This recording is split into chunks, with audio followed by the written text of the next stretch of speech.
Hello Kenga! Welcome sa Miss Clar Horror Stories!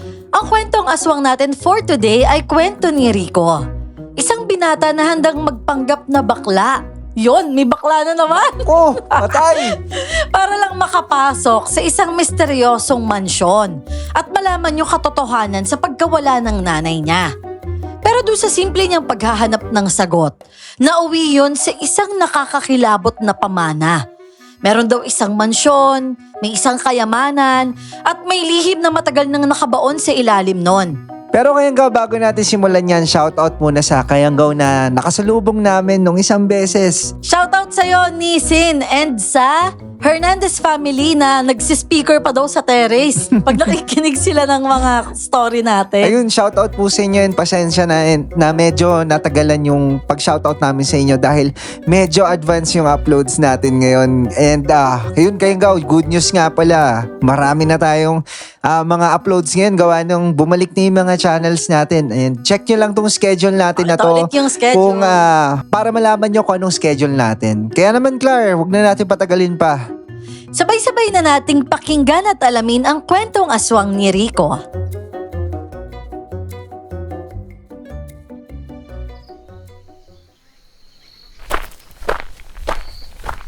Isko, ano na lang gagawin natin ngayon? Wala na kasi akong mahanap na pwedeng makumbinsing magtrabaho sa lugar na yun eh. Wala na rin akong kakilala na pwedeng magrekomenda sa akin ng isa pang babae. Yung desperada magkaroon ng trabaho. Eh ano, may naisip pa kayong paraan? Eh paano kung magbago na lang kaya tayo ng sistema sa pagkalikal ng katotohanan? At anong sistema na naman yan? Gaya ng dati, na magiging mala-assassin tayo. Eh, ginawa na natin yun, hindi ba? Pero hindi naman umubra yun, Laida. May kakaiba kasi sa bahay na yun, kaya hindi natin magawa na maayos yung plano natin. Yun na nga eh. May nagugulo sa atin doon pero hindi naman natin alam kung sino. Hindi rin natin alam kung anong connection niya sa bahay at kung bakit tayo binabangga. Eh, malamang sa malamang po, meron po nagtatrabaho para sa matanda. Siguro para bantayan po yung bahay. Ibig sabihin, pagdating sa trabahong katulong, wala talaga nagtatagal. Pero sa pagiging assassin, meron kayang-kaya. Saka, kung kaya naman pala niyang mag-hire ng assassin, bakit kailangan niya pa ng katulong, di ba? Oo, Rico. Naisip mo ba kung anong pinagkaiba ng pagiging assassin at pagiging katulong? Sabihin na lang natin na ang assassin, siga. Samantalang ang katulong, kailangan lalambot-lambot. E sa madaling salita, may assassin na hindi kayang magpakakatulong. Eh, pwede rin naman sabihin na ang assassin na yon may malaki kinalaman sa nangyayari sa mansyon. Kaya siguro niya pinoprotektahan yun. Kasi may mga bagay doon na hindi talaga dapat malaman. Sa paggawa ng krimen, eh malay natin, hindi ba? Isaglit lang. Meron ako naisip na paraan dahil dyan sa salitang lalambot-lambot. Eh, hindi ba pinagbabawal sa mansyon yung lalaki? Oo, kasi kung pwede nga ang mga lalaki, edi dapat matagal na kayong nakapasok doon na nagpapanggap na magkaibigan. Yun naman pala eh. Eh, paano kaya kung magpanggap ako bilang bakla? Ano? Ikaw magpapanggap kang bakla? Kaya mo bang gawin yun? Tiyang Laida, hustisya po kasi para sa nanay ko yung nakasalalay dito eh. Kahit 1 taong gulang pa lang ako nung mawala siya. Eh sabihin na natin hindi ko naramdaman yun. Eh karapatan ko pa rin malaman kung ano talaga yung nangyari sa kanya, di ba? Tay, tama naman ako, di ba? Eh, pero kaya mo ba talagang gawin yon? Eh, pero parang hirap naman yan, Rico, kung magiging bakla ko eh. Sus, hindi nyo lang ako nakikitang ganun, pero malay nyo, di ba? Baka kaya ko naman pala. At saka malamang kakayanin ko yun. Kaya ganun na lang, subukan natin. Tignan natin kung papasa ako, di ba? Eh kung ganun, ba't hindi nga naman natin subukan yon? Kung hindi umubra, eh ayos lang. Mag-iisip ulit tayo na ibang paraan. Pero paano kung umubra, di ba? Eh may tiwala naman ako dito kay Rico. Eh, kung yan ang gusto mo, edi sige. Wala namang problema. Basta susuportahan ko kayo. Ayon sa tatay ko, 1 taong gulang pa lang ako nang mamasukan ng nanay ko sa isang misteryosong mansyon. 1 beses lang siya umuwi at may dala siyang malaking kayamanan. Sabi niya, bigay daw yun ng amo niya. Tinanggap ito ni tatay kahit hindi siya makapaniwala. Pero pagkatapos noon, hindi na muling umuwi si nanay. Hinanap siya ni tatay sa mansyon, pero ang matandang amo lang ang nadatnan niya roon. Nasaan na kaya yung nanay ko? At ang sabi ng matanda, wala daw dun si nanay. Hindi niya daw ito kilala dahil sa sinabi ng matanda na hindi niya kilala si nanay. Doon na siya nagsimulang magduda. At gaya nga ng napag-usapan namin, nag-apply ako bilang kasambahay sa mansyon na nagpapanggap na bakla.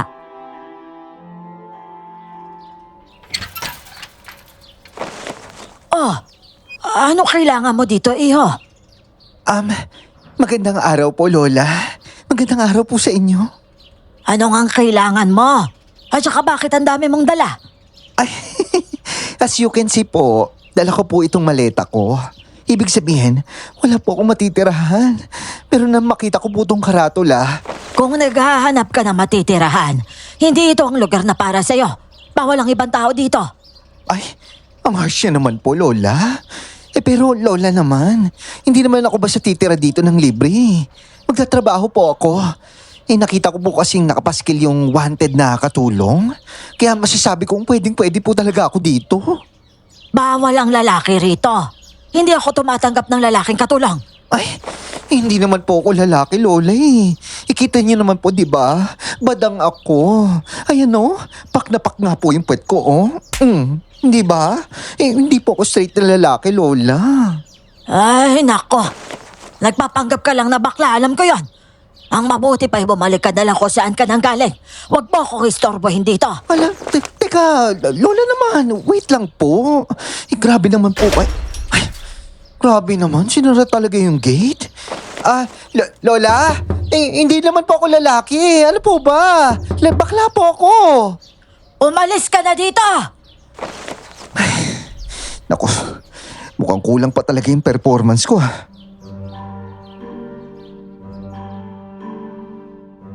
Dahil nga hindi ako tinanggap ng matandang yon ay napilitan akong bumalik sa amin. Dismayado kong tinanggal ang koloreta sa mukha ko. Nang makita ko ni tatay, agad niya akong nilapitan at tinanong kung bakit ako bumalik. Sinabi ko naman sa kanya ang buong nangyari.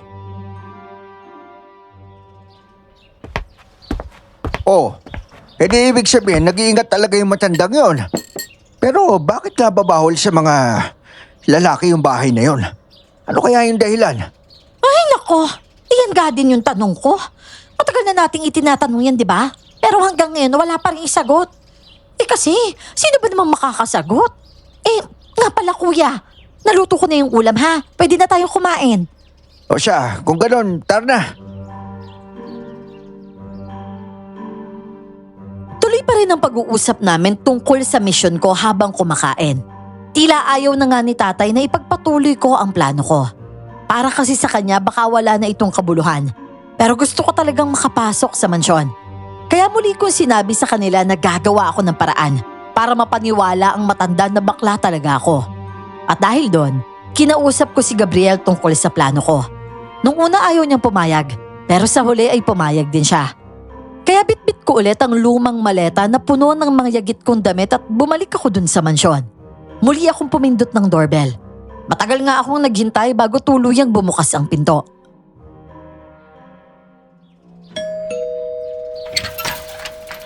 Oh, ikaw na naman. Hindi ba sinabi ko na sa'yo na umalis ka dito? Lola naman, ano po kasi?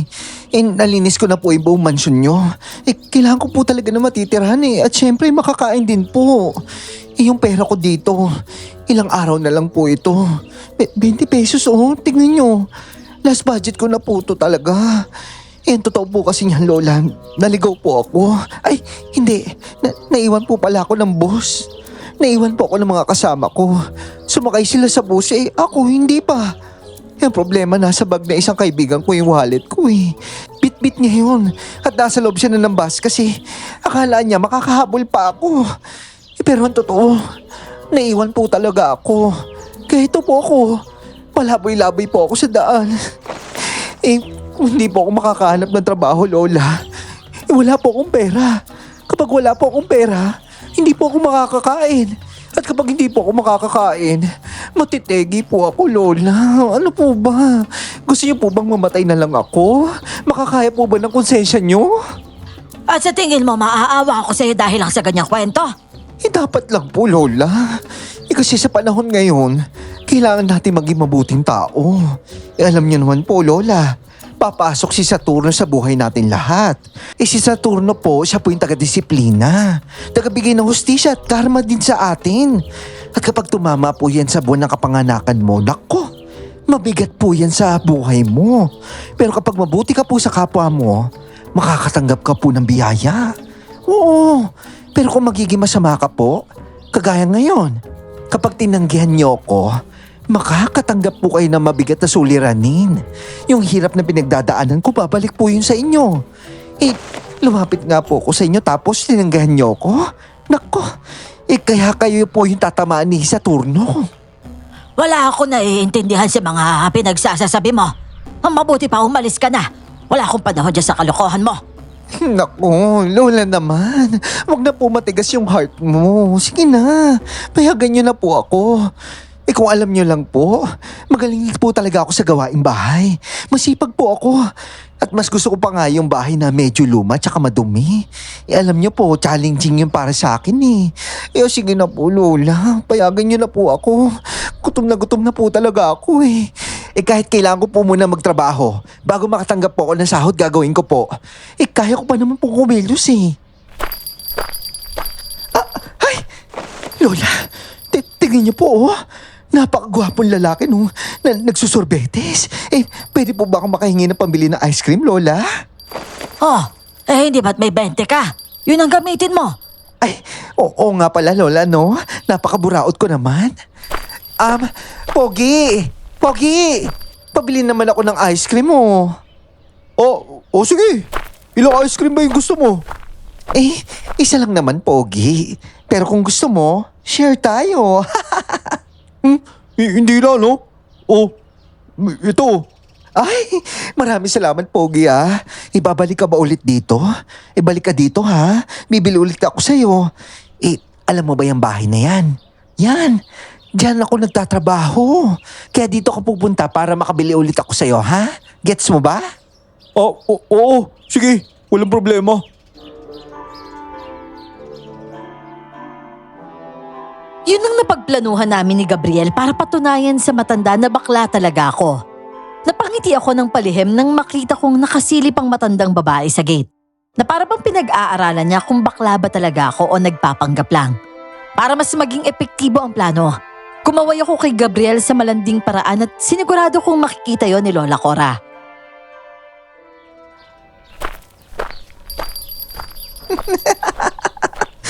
Grabe, Lola, no? Napakagwapo niya. Tapos, ang sarap ng ice cream niya. Pero grabe, sobrang gutom na ako. Sana abutin ako nitong ice cream na to hanggang tanghali bago magutom ako ulit. Lola, gusto niyo po? Talaga bang nagugutom ka? Naku, hindi po ba halata sa kalagayan ko, Lola? Magsisinungaling po ba ako? Siya kung ganun pumasok ka na. Talaga po? Naku, Lola, maraming salamat po ha. Sobrang laking tulong po talaga ng ginawa niyo sa akin. Ibig sabihin po ba niyan, tanggap na ako? Oo, tanggap ka na. Pero patunayan mo muna na bakla ka talaga. Si Lola naman eh. Bakit ba ayaw niyo maniwala na bakla ko? Dati po ba kayong sawi sa pag-ibig, Lola? Biktima po ba kayo ng lalaking swabe ang dating? Napakadami mong kuda. Sumunod ka na nga lang sa akin doon sa kusina. Ay, sige po.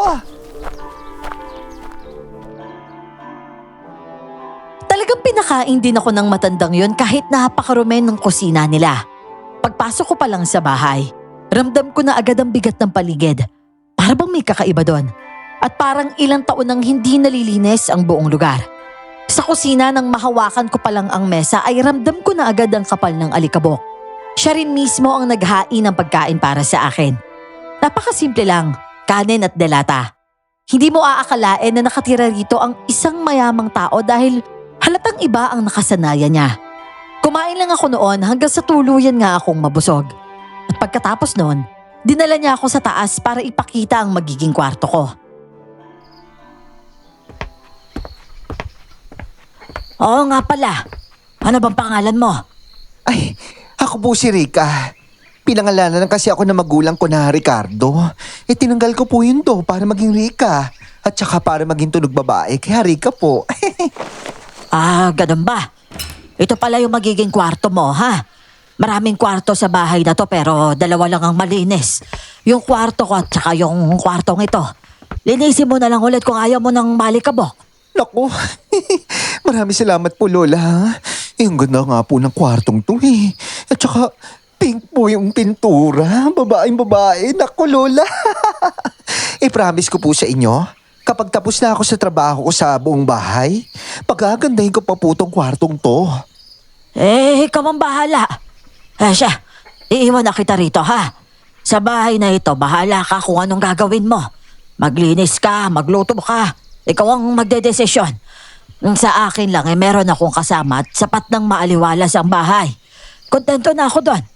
Pabago-bago din ang halaga ng ibinibigay kong sahod dito. Pero asahan mong malaki ang ibibigay ko sa'yo kahit nagsisimula ka pa lang. At minsan dinadagdagan ko yan kapag nakikita ko masipag ka.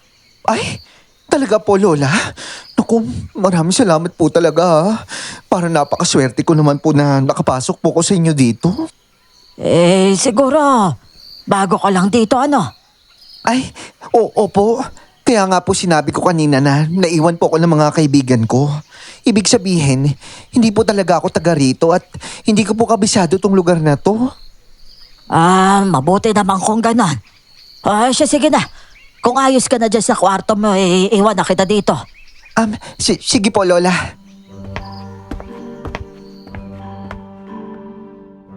Nagkunwari akong kalmado at inosente na para bang wala akong alam sa mga nangyayari. Masarap magpanggap na walang alam habang pinagmamasdan kung paano ako minamaliit ng mga tao na akala nila'y madali nila akong maluloko. Sa unang araw ko sa mansyon, nagpakababae ako at sinimulang linisin ang kusina, lalo na ang makapal na alikabok sa ilalim.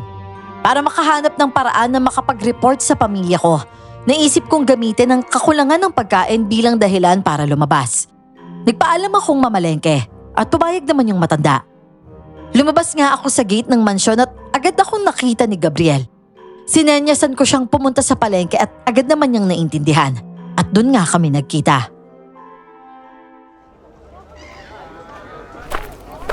Oh, ano? Kamusta? Ano nakita mo sa loob ng bahay? Tsaka kamusta naman yung pagiging babae mo dun?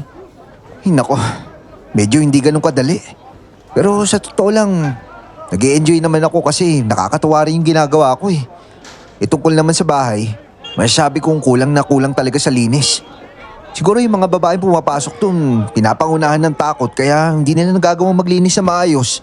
Ipagpasok mo pa lang kasi, mararamdaman mo na yung bigat eh. At saka masyado madilim dun. Dilaw kasi yung ilaw nila. Kaya sinong babaeng yung hindi matatakot dun? Ilaw pa lang parang may multo na eh. Nagmamadali naman akong bumalik sa mansyon dahil baka magtaka ang matanda kung bakit ako natagalan. Gayong konting stocks lang naman ang binili ko. Sinadya ko talagang kulangan ng binili ko para magkaroon pa ako ng dahilan na lumabas ulit nang hindi siya naghihinala. At pag uwi ko, hindi ko naman siya namataan kaya ipinagpatuloy ko na lang ang paglilinis. Sa sobrang dumi kasi ng kusina, pinamumugaran na pala ng mga daga ang mga cabinet sa ilalim ng lababo.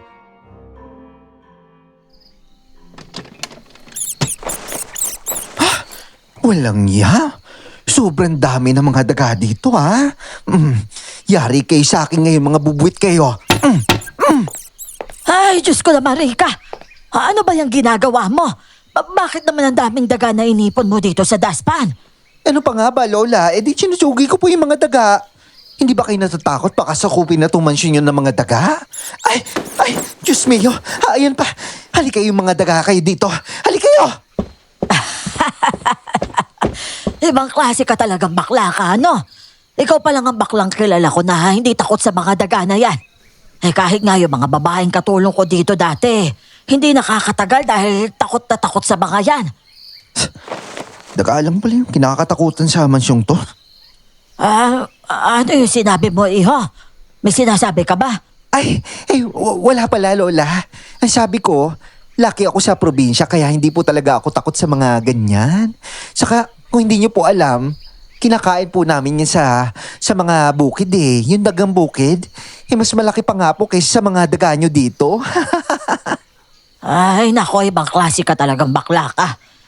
Tapusin mo na yan. Naninindig yung mga balahibo ko kapag nakikita ko yung mga patay na daga. At saka, wag mo basta-basta itapon ng mga yan dahil babaho ha. Ilibing mo doon sa likod bahay. Nasa stockroom sa likod yung pala. Sige po, Lola. Carry bells na po yan. Huwag po kayo maglala. Lalambot-lambot man ako sa paningin nyo. Meron pa rin muscles yung mga braso ko. Loka-loka ka talaga, Rika. Sige na. Pupunta muna ako doon sa kwarto ko ha. At may aasikasuhin pa ako. Maiwan na kita dyan. Okay po, Lola Bells. Lingid sa kaalaman ng matanda ay hindi lang simpleng paglilinis ang ginagawa ko. Bawat sulok ng kusina ay maingat kong tinitingnan. Baka kasi sakaling may makita akong lead na konektado sa pagkawala ng nanay ko. At siya ring dahilan kung bakit desperado akong makapasok sa mansyon na yon. Pero natapos na lang akong maglinis at sa kasamaang palad. Wala talaga akong nakita. Nagpasya na lang akong magluto para sa hapunan. At pagsapit ng 6:30, nakapaghain na rin ako. Hey, Lola Bells? Lola? Handa na po yung dinner. Kakain na po tayo. Aba, parang nanibago naman ako sa ayos ng kusina, Rika. Hangaliwalas na ulit tingnan. Di ba po? Sabi ko naman sa inyo, di ba? Wala talaga kayong bilib sa akin eh. I told ya. Masinop talaga ako sa loob ng bahay, Lola Bells. Ganyan talaga kapag dalagang Pilipina. Aba, at itong mga kubyertos, ang kikintab na. Parang bagong bili kong titingnan. Pati itong mga pinggan. Ay, hindi ko akalaing may puputi pa pala ang mga ito. Syempre naman, Lola Bells. Para mga damit lang din yung mga yan. Kailangan kasi ng Clorox niyan para pumuti. Siya, tikman niyo na po itong mga niluto ko. Kung hindi niyo po alam, specialty ko po yan ha. Mukha ngang masasarap eh. Siya sige dat nang matikman ko na. Aba, oo nga ano. Masarap ito. Ano bang tawag sa putahing ito? Parang ngayon ko lang yata ito natikman na. Ano ba ito? May repolyo, may carrots. Ano ito? Cauliflower at saka pugo. Ano ka ba naman, Lola? Ngayon ka lang nakakita ng chapsuy? Chapsuy lang yan. Sa planeto po ba kayo galing at ngayon lang kayo nakatikim ng ganyan? Ano ka mo? Chapsoy. Saan mo naman nakuha yung ganitong recipe? Ngayon lang kasi ako nakakita ng chapsoy na halos kulay putik na ang sabaw. Pasensya na po kayo, Lola. Nasobrahan po kasi sa luto yung atay ng manok kaya nadurog. Pero kahit ganyan naman yung kulay niyan, masarap pa rin naman, di ba? Oo naman. Masarap nga. Mas naging malasa ang sabaw at saka mas naging malapot. Hindi nga lang kaaya-aya ang kulay. Ay, grabe ka talaga, Lola. Pinuri mo na nga, pero bigla mo naman binawi. Ouch, ha? Pero kahit na, ang mahalaga, nasarapan ka pa rin, Lola Bells. Win na yon para sa akin. Sige na po Kain na po tayo habang mainit pa yung pagkain. Pero bago po yan, magdasal po muna tayo.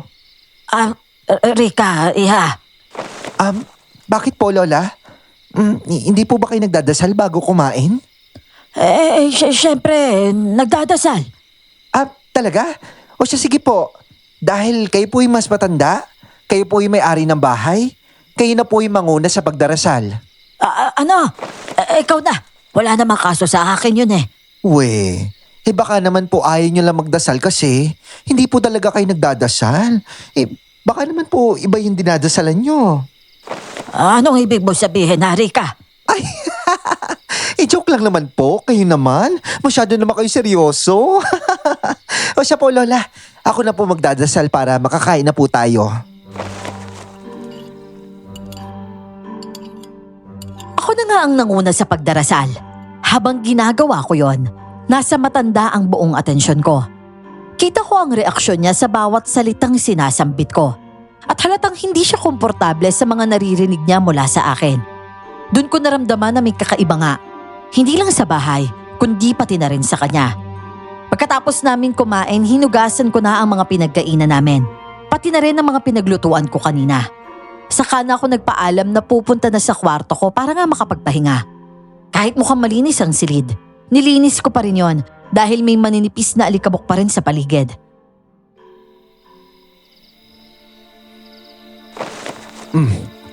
Mukhang malinis lang to pero kapag kinakapa, may alikabok pa rin ha. Hindi naman nakakatakot tong kwartong to eh. Pero ang pangit talaga tignan ng pader. Dami kasing bakas na parang pinagbaklasan ng papel eh. O baka wallpaper to.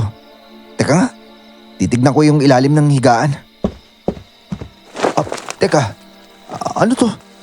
Bakit may papel? Hindi ba bantay yung paa nito kaya nilagyan ni Lola ko rin ng papel sa ilalim? Teka nga, makakuha nga. Oh, hindi naman pala eh. Sakto lang naman ah. Hindi naman umuuga yung higaan. Saglit. Parang may nakasulat sa papel ah. Dala ng kuryosidad ay binuklat ko ang papel na nakuha ko sa ilalim ng paa ng kama. Agad akong napakunot noon nang mabasa ko kung ano ang nakasulat doon. Ngunit ang ipinagtataka ko, kung paano na siguro nang nagsulat noon na makikita yon ng kung sino man ang makakakuha sa pinaglagyan niya. Sumipa ang kaba sa dibdib ko sa isiping baka may kaugnayan ng babalang yun kay nanay. Natigil na lang ako sa pag-iisip nang biglang may kumatok sa pinto ng kwarto ko. Dali-dali kong nilamukos ang papel at isinilid ko yun sa bulsa ko. Bago ko nga tinungo ang pinto para pagbuksan ng kung sino mang kumakatok sa labas. Lola, ano po yon? May kailangan po ba kayo? Wala naman, Rika. Kakamustahin lang sana kita kung ayos ka lang ba dito sa kwarto mo. Uy, si Lola ha, concerned sa akin. Wag po kayo maglala. Okay na okay lang po ako dito. Maraming salamat po talaga sa pagtanggap sa akin dito ha. Hulog po talaga kayo ng langit, Lola. Anong hulog ng langit ang sinasabi mo dyan? Mukhang ibang ibig sabihin mo sa sinasabi mo ah. Ay, bakit naman po, Lola? Ganun naman po talaga yung sinasabi nila, di ba? Kapag nakakilala ka ng mabuting tao, sasabihin nila na hulog ng langit kasi parang anghel po sila na pinababa dito sa lupa. Talaga bang yan ang ibig mong sabihin? Baka kasi ang ibig mong sabihin sa hulog ng langit anghel na inihulog sa lupa mula sa langit.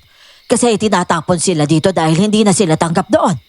Ay, may tama ka po. Ay, charot lang po. Biro lang po, Lola. Baka seryosohin nyo. Tapos palayasin nyo ako dito. Naku, wag naman po sana. Pero seryoso po, Lola. Nagpapasalamat po talaga ako sa inyo dahil tinanggap nyo ako dahil kahit hindi po ako tunay na babae, ayos lang po yun sa inyo. Wala namang kaso sa akin yon. Ang mahalaga malinis ang bahay at siguradong magagawa mo ang mga ipinagagawa ko. Pinatunayan mo naman na kahit hindi ka tunay na babae, masinop ka at saka masipag ka. Sapat na yun para pagkatiwalaan kita. Sobrang thank you po talaga, Lola. O siya, magpahinga na po kayo. Kailangan niyo na po mag-beauty rest kasi masyado nang haggard yung face locks nyo. Hindi na po nakakaganda yan. Ikaw talagang bata ka. Siya sige na. Kung may kailangan ka, katukin mo lang ako doon sa kwarto ko, ha? Doon lang yun sa kabilang dulo. Sige po, Lola. Sabi niyo po yan, ha? Wala po sisihan ko sakaling gisingin ko kayo in the middle of the night. At saka, Lola, wala naman po sigurong multo dito, no? O kaya aswang? Walang multo o aswang dito, Rika. Kaya magpahinga ka na. Marami ka pang lilinisin bukas. At saka matutulog na rin ako.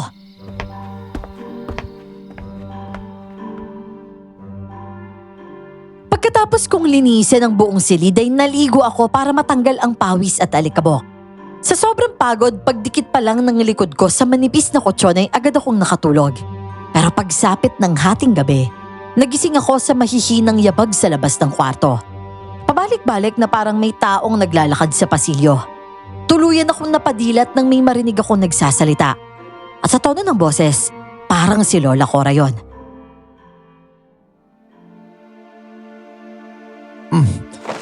May kausap yata si Lola Cora sa labas ha. Teka, anong oras na ba? Hindi pa rin siya natutulog? Teka nga, mapakinggan nga yung pinag-uusapan nila. Huwag mo nang tangkain pampakialaman ng batang yon. Hindi siya tunay na lalaki. Isa siyang binabae, kaya huwag mo siyang gagalawin. Ano raw? Ako yata yung tinutukoy ng matandang yun ha. Pero sino naman yung kausap niya? Mula kanina, wala naman ako nakitang ibang tao maliban sa amin dalawa.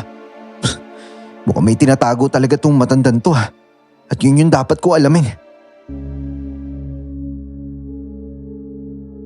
Mas lalong umigding ang kuryosidad ko tungkol sa lihim ng matanda at ng mansyon. Kaya kinabukasan, mas pinag-igihan ko pa ang paghahanap ng lead habang ginagawa ko ang trabaho kong paglilinis ng bahay. Pero dahil nga hindi na ako mapakali sa natuklasan ko nung nakaraang gabi, naghanap na naman ako ng alibay para nga makalabas ako ng mansyon.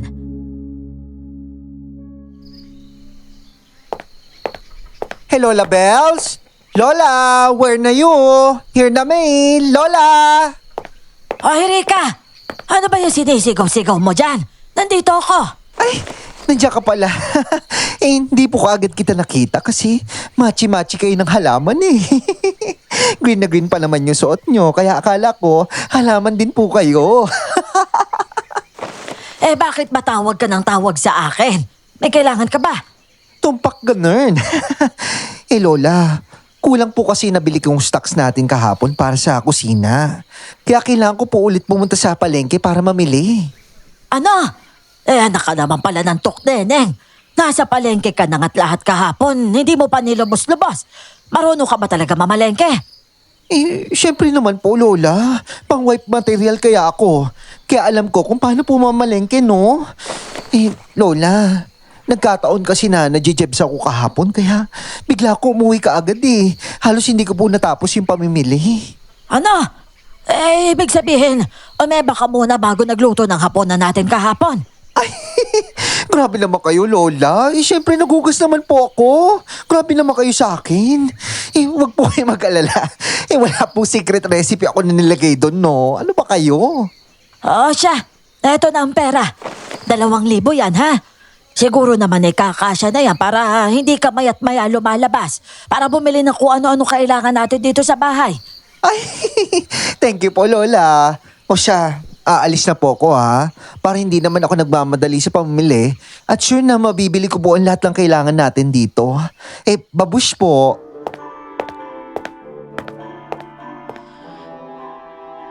Paglabas ko pa lang nakita ko agad si Gabriel na nakatambay sa bus stop. Katabi lang kasi ng mansyon ng bus stop na yon na nalililiman ng malalaking puno ng akasya. Sinenyasan ko na lang siya gamit ang mga mata at agad naman siyang tumalima. Buti na nga lang, may dala pala siyang tricycle noon. Kaya naman sumakay na rin ako at sinabi kong sa palengke ako bababa. Pagdating naman namin sa palengke, umikot kami papunta sa likod kung saan ko konti ang tao at may ilang malalaking puno ring nagbibigay ng lilim. Oh, ano? Kamusta? May natuklasan ka na? Wala pa, Gabil eh. Pero parang may masama akong kutob dun sa matanda. Pati na rin sa mansyon. Una pa lang naman, alam na natin may mali sa mansyon na yun eh. Pero ano bang nangyayari? Parang seryosong-seryoso ka dyan. Kahapon kasi habang nililinis ako ng kwarto na pinagamit sa akin ni Lola, may nakita akong papel eh. Ito oh. Oh, Ano to? Teka, babasahin ko nga. Umalis ka na kung ayaw mo mamatay. Teka, sino naman sumulat dito? At saka, saan mo ito nakita? hindi ka maniniwala, Gab. Pero sa ilalim ng paa ng kama ko nakuha yan eh. Akala ko nga, nilagay lang yan dun kasi hindi pantay yung paa. Pero nung kinuha ko, maayos naman. Hindi naman umuuga yung kama. At saka mas nakakapagtaka pa. Paano malalaman ng sumulat niyan na may makakakita niyan dun sa pinaglagyan niya, di ba? May punto ka naman. Kung sino man yung sumulat yan, sigurado ako may alam siya. Babala yan nakasulat sa papel na yan. Pero ang tanong, sino naman kaya yun? Yun yung kailangan kong alamin. Pwedeng isa sa mga naging katulang ng matanda yan eh. O di kaya maaaring galing yan kay nanay. Kung ganun, isa lang yung paraan para malaman natin. Patingin muna natin sa tatay mo. O sige, dalhin mo yan sa kanya para makumpirma yung sulat kamay ni nanay ba yan o hindi. At saka may isa pa pala ako nalaman. Talaga? Aba, isang araw ka pa lang dun pero minatuklasan ka na kagad. Anip ka ah. Ano ba yung isa mo natuklasan? Hindi lang kami dalawa ni Lola Coray nakatira sa mansyon na yon. Kagabi, may narinig akong kinakausap siya eh. Pero mas nakakapagtaka, rinig ko yung boses niya eh. Pero yung boses na kausap niya, hindi talaga. Eh baka naman, Pipe. Eh syempre, hindi mo talaga marinig mong salita yun. Seryoso kasi. Tapos sabi pa ni Lola Cora, wag daw akong gagalawin kung sino man yung kausap niya nun. Para bang binabalaan niya yung kausap niya. Sabi niya, hindi ako dapat galawin dahil hindi naman daw ako tunay na lalaki. Ano? Hindi ibig sabihin kung hindi ka nagpanggap na bakla tapos pumasok ka dun sa mansyon na yun. Malamang sa malamang, nakagalaw ka lang kung sino man yung kausap ni Lolang yun. Eh, baka naman isa rin yung bakla na nang bibiktima ng makikisig na binatang katulad mo. Eh baka nga, pero parang hindi naman yata bakla yung kausap niya nun eh. Bahala na nga. Basta maghahanap pa ako ng pwedeng lead para mahanap ko si nanay. Isasabihin ko na rin sa tatay mo yung impormasyon to. Basta tuloy ka lang sa pagmanman sa loob ng bahay na yun ha. At mabuti naman, hindi naghihinala sa iyo yung matandang yun tungkol sa pagkatao mo. Hindi naman no. Tsaka magaling ako magpanggap. Eh hindi ba halata na kapag naging babae ako, mas maganda ako sa kanila? Eh sa wakas, nagamit ko na rin yung mga insecurities ko, di ba? Nagagamit ko na siya ng tama. Oo nga eh. Ibig sabihin, may dahilan ka kung bakit ka makinis tsaka maputi. Eh kahit anong laki ng maskula mo, natatalo pa rin talaga ng pagiging maputi mo yung pagkalalaki mo eh. Ah, ganon. Talaga? Parang pinipikon mo ako ah. Ito naman, joke lang yun no? Eh pero sa tingin mo Rico, ano kaya yung kinakatakutan ng mga babae sa loob ng bahay na yun no? Hindi ko alam eh. Kasi kung ilalagay ko yung sarili sa sitwasyon nila bilang babae, matatakotin kasi sila sa mga daga eh, di ba? Madaming daga sa lugar na yun. Baka yun yung hindi nila kayang harapin. Pero syempre, hindi lang yun no. Mas naniniwala ako na merong mas malalim dahilan kung bakit sila umalis doon. Kagaya nga nung sulat na nabasa natin, di ba? O yung narinig ko kagabi. Yun yung kailangan kong alamin. Siguro ang gagawin natin ngayon, ipunin natin yung mga maliliit na impormasyon na makikita mo doon. Saka natin pagtatagbi-tagbiin. Oo, ganun na nga. Pero itong sulat na to, bigay mo kay tatay ha. Alam kong kaya yung pag-aralan to. At ako naman, naalis na ako. Mamimili pa ako ng mga stocks doon sa bahay. O sige, pero gusto mo bang samahan kita? Talaga bang marunong ka sa ganyan? Aba, minamaliit mo yung pagkababae ko ha. Ay, o sige na nga, mamalengke ka na. Baka habang namimili ka, makahanap ka na ng boyfriend dyan eh. Ay mo asari ka pero ikaw naman yung nangunguna sa ganyang ideya. Baliw, sige na, alis na ako. Agad nga kaming naghiwalay ng landas ni Gabriel. Tinuloy ko ang pamimili ng mga stocks habang alam kong sasabihin niya sa tatay ko ang napag-usapan namin. Pagkatapos kong makumpleto ang lahat ng kailangan, agad akong umalis para makatipid sa pamasahe at dumaan ako sa shortcut papunta sa paradahan ng tricycle. Pero pagdating ko nga sa makitid na daanan, biglang may humarang sa mga paa ko. Muntik na nga ako mapasubsob. Bukod kasi sa madilim at masikip, mabaho din doon dahil ginagawa yung ihian ng mga tambay at laseng. Hoy, ano problema mo? Ba't mo ako inarangan? Muntik na ako madapa ah. Ikaw, hindi ko alam kung anong motibo mo at kung bakit ka nasa mansyon na yan. Lalo na nagpapanggap ka pang bakla para maging kasambahay. Oh, talagang alam mo yung tungkol sa bagay na yan ha? Sino ka ba? Hindi na mahalaga yon at mas gusto ko yung derechahan. Sasabihin ko sa'yo kung anong kailangan ko. Lahat ng impormasyong alam mo tungkol sa bahay na yan, ire-report mo sa akin. Ano ka? Amo ko? Bibigyan mo ba ako ng sahod kapalit ng impormasyong to? At sino ka ba para sundin ko? Kapag hindi mo ako sinunod, isusumbong kita doon sa matandang babae. Sasabihin ko sa kanya na yung kasambahay niya hindi naman totoong bakla, kundi isang totoong lalaki na nag-iimbestiga sa personal niyang buhay. Dahil sa sinabi ng babaeng yun ay umini talaga ang ulo ko. Nailagay niya ako sa sitwasyong parang wala akong magawa. Pero ayokong magpatalo. Ba't naman ako basta papayag? Babae lang siya at lalaki ako. Kaya lalo kong pinatapang ang tindig ko sa harapan niya.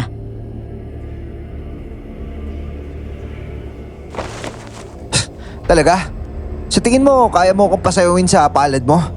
Huwag mo akong hamunin kung sino ka man ha. Hindi mo ako kilala. Kayang-kaya kita ilagay sa sitwasyon na gusto mong paglagyan sa akin. Kaya ang payo ko sa'yo, Huwag mo akong paunahan. At huwag ka rin umasta na parang ang liit-liit ko kumpara sa'yo. Hoy, hindi mo ako kilala. At sa ayaw at sa gusto mo, susundin mo yung sinasabi ko. Bago pa ako gumawa ng mga bagay na makakapagdulot ng malaking problema sa'yo. At tandaan mo ha, wala kang ideya tungkol sa akin. Pero may ideya ako tungkol sa'yo. Sabihin na natin ngayon lang kita nakilala. At hindi kita kilala.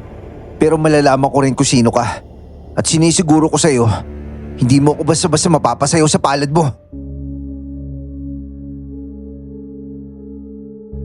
Agad ko nga siyang tinalikuran noon, pero hindi ako nakaalis kaagad. Narinig ko ang mga hakbang niya papalapit sa akin at parang may balak siyang umatake. Kaya mabilis kong inilapag ang mga dala ko at hinarap siya. At pagharap ko, agad kong nakita ang mga paa niyang naka-high kick papunta na sa akin. At doon ko napagtanto na hindi basta-basta ang babaeng yon. Tila meron siyang kaalaman sa pakikipaglaban, pero hindi malinaw sa akin kung bakit ganun ang naging asta niya. At mukhang nag-iimbestiga rin siya. Tila may gusto rin siyang malaman tungkol sa mansyon. Kung sa bagay, halata naman sa mga tanong niya kanina.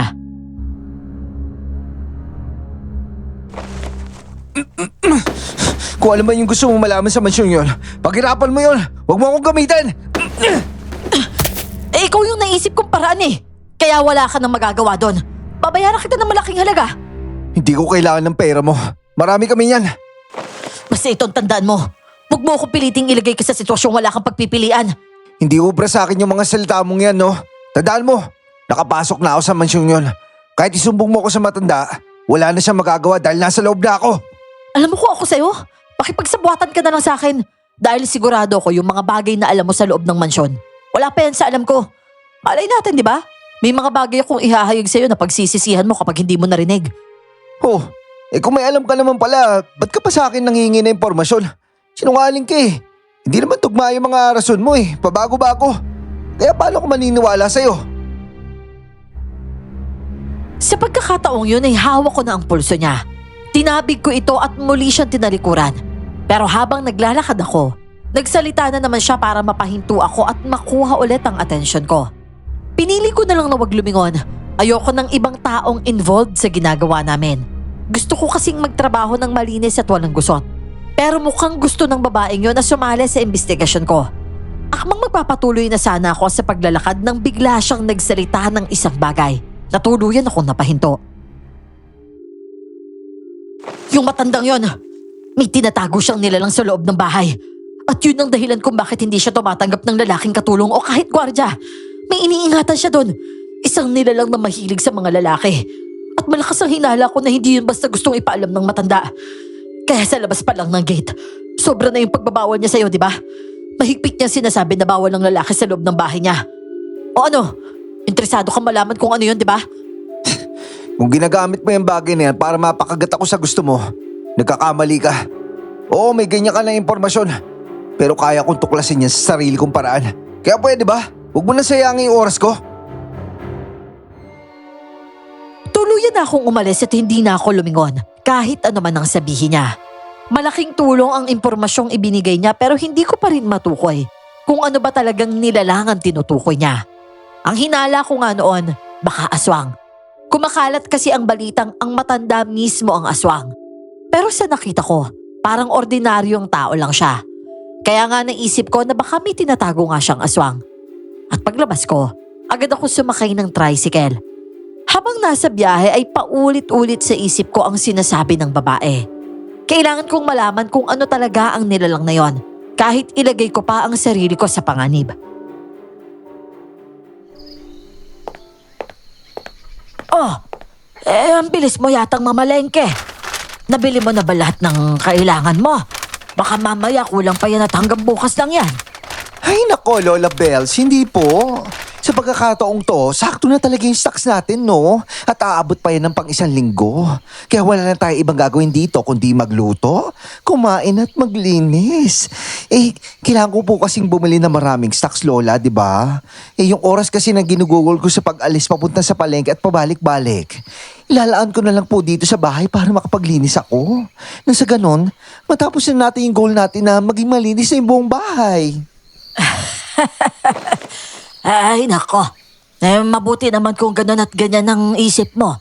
Parang dinaig mo pa talagang tunay na babae. Eh, bakit po ba, Lola?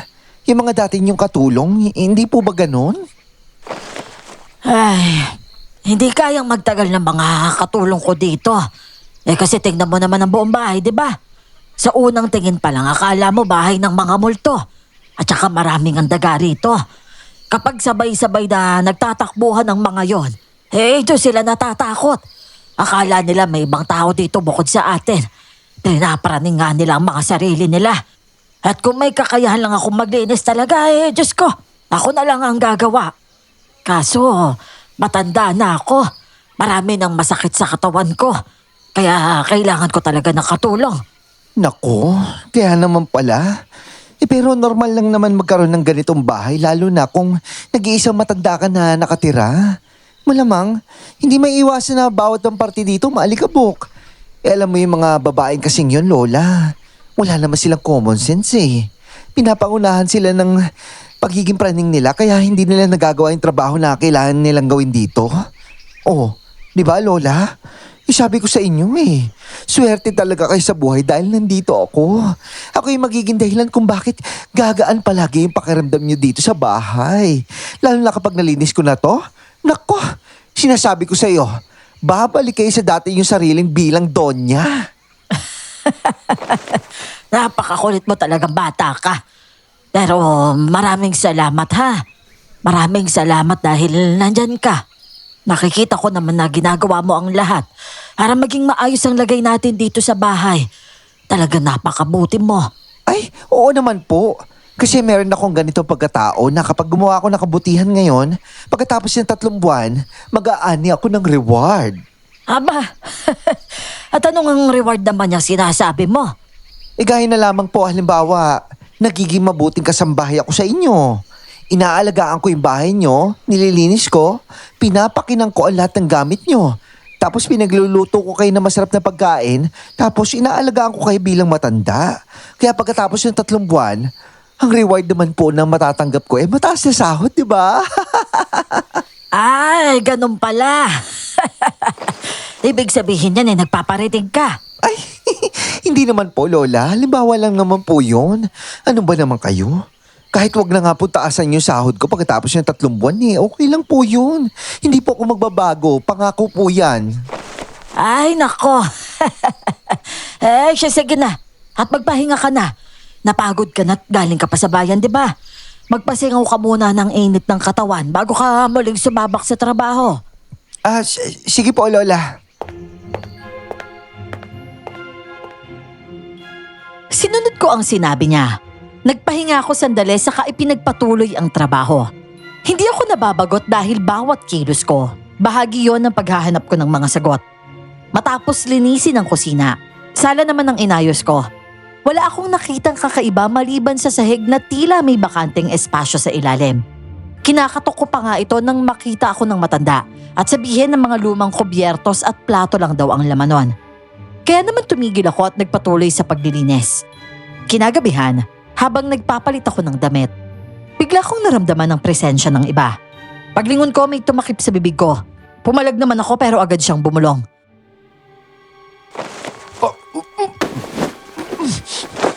Huwag ka nang pumalag. Yung kinakatok mo kanina, hindi yung lagay ng mga lumang gamit. May iba sa loob nun. Ano ba sinasabi mo? Oh, ano? Interesado ka na ba? Bakit ba kailangan pa pumasok dito nang wala pa hintulot? Ano bang ginagawa mo dito? Nakita mong nagbibihis ako, di ba? Ano ba? Importante pa ba yun? Sige na nga, huwag na nga natin isipin yun. Pagtuunan na lang natin ng pansin yung tanong ko. Ano pang impormasyon yung dapat ko ibigay sa'yo? Kung mas marami ka namang alam sa akin. Ano ang dahilan kung bakit ka nandito? Ikaw, ano bang dahilan kung bakit nandito ka? Ito. Adopted ako ng sarili kong pamilya. Oo, hindi nila ako kadugo. Kaya sa pamilya namin, ako lang yung nakaligtas. At malaki yung kinalaman ng bahay na to sa pagkawala nilang lahat. Oh, ngayon alam mo na yung tungkol sa akin. Matutulungan mo ba ako para matapos ng lahat ng to? Totoo ba lahat yan? Sa tingin mo, ano ba magiging dahilan ko para nandito pa ako?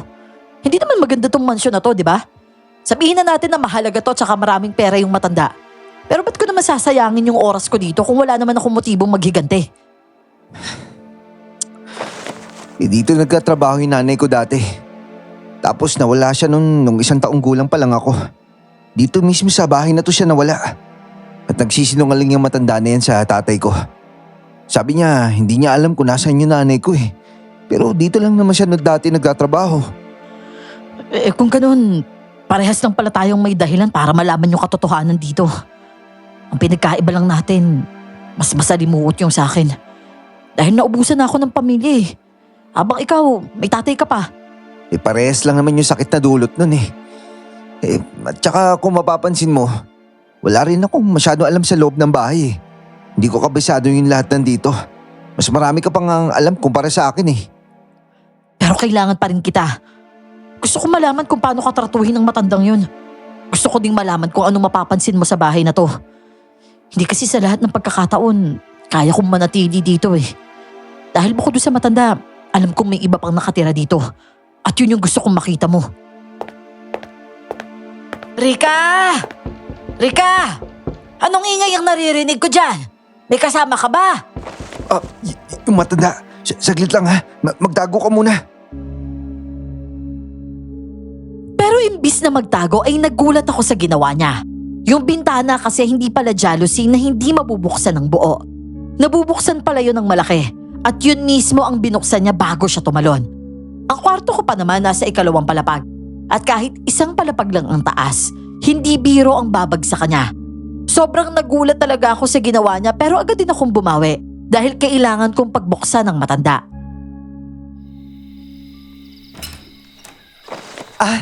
Lola? Bakit po? Ano yung naririnig ko?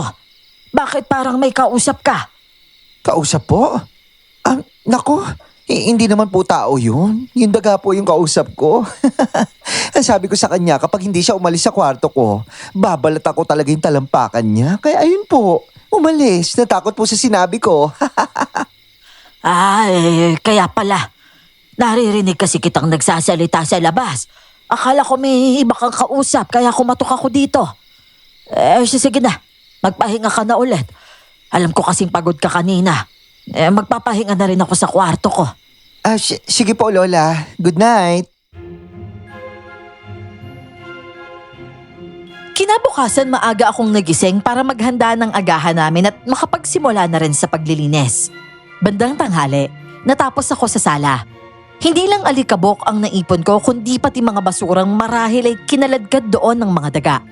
Nang ilabas ko ang basura sa mansyon, nakita kong nakaabang na pala si tatay sa bus stop. Nagpapanggap siyang pasaherong naghihintay ng masasakyan.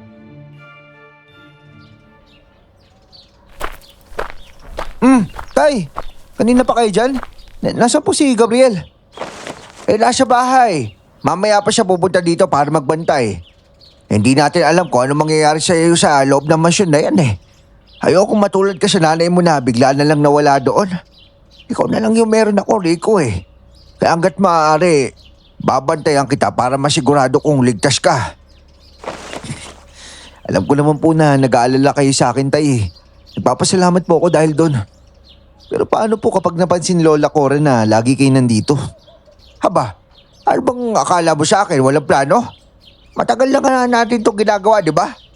Siyempre bukas, ibang pagpapanggap naman yung gagamitin ko para hindi ako mahalata. Kamusta ka dyan sa loob? Tinatrato ko ba na maayos na matandang yon? Pinapakain ka ba na mabuti? Si tatay naman talaga oh. Siyempre naman po, nakakapagod po kaya yung trabaho sa loob. Kung alam niya lang kung gaano karumi dyan. Ang kapal talaga ng alikabok dun. Ang daming daga tapos nakasiksik yung basura sa likod ng sopa. Ganun talaga. Pinasok mo yan kaya magtiis ka. Si tatay talaga. Akala ko pa naman concerned kayo sa akin kaya kayo nandito. Masisisi pa pala ako. Biro lang naman yon. Pero kagabi nasabi sa akin ni Gabriel na may nakita daw siyang anino na may kasama ka sa kwarto mo. Sino naman yon? Yun nga rin po pala tay. Hindi ko kasi kakilala yung babaeng yun eh. Nakita ko lang siya sa likod ng palengke. Doon kasi ako dumaan sa shortcut papuntang terminal ng mga tricycle eh. Tapos bigla naman akong pinatid tapos pinilit niya ako makipagtulungan sa kanya. Pero syempre hindi ako pumayag no. Makipagtulungan? Ibig sabihin, may alam siya kung bakit mo pinasok yung mansyon at nagpapanggap na binabae para tagapi ka na matanda doon niya. Eh, ganun na nga po, tay. Oh, ano pang sinabi niya iba sa'yo? At namumukhaan mo ba siya? Iba siya, tay. Sabi niya lang makipagtulungan ako sa kanya eh. At babayaran niya daw ako ng malaki. Siyempre, tumanggi ako kasi ayoko may ibang nakakaalam ng mga plano natin eh. At saka mahirap na kumampi sa taong hindi mo kakilala. Eh tama, may punto ka naman. Eh pero, anak, maganda ba yung babae? Tay, anong klaseng mukha yan? Mukhang may binabala kayo dyan ha. Anong akala mo sa akin, manyak? Tay, tumanda akong ganito pero kailanman wala akong ginaganyan, no? Weh, talaga ba? Ewan ko sa'yo, tay. Pero may pagkamin seryosa talaga yung babaeng yun eh. Parang mas lalaki pa nga yung kumilos kaysa sa akin. Pero natatandaan mo yung itsura niya? Opo. Paano kung hindi naman matatandaan? Halos silang dangkal na lang yung layo ng mukha namin sa isa't isa nun eh. Oh, eto. May dala akong papel tsaka lapis. Magagawa mo bang iguhit yung mukha niyan? Sige po, susubukan ko. Iginuhit ko nga ang mukha ng babae ayon sa natatandaan kong itsura niya. Aminado akong may angking ganda rin ng babaeng yon. Kaso natatalo yon ng pagiging amasona niya. Mabilis lang na lumipas ang 3 araw at hindi na muling nagpakita sa akin ang babae. Akala ko nga sumuko na siya sa pangungumbinsi sa akin na tulungan siya. Hanggang sa isang araw, nagtaka na lang ako nang marinig kong tila may kausap si Lola Cora sa terasa. Hindi ko naman ugaling makinig sa usapan ng iba. Pero dahil nga may gusto kong malaman, palihim akong sumilip at nakinig ako sa kanila.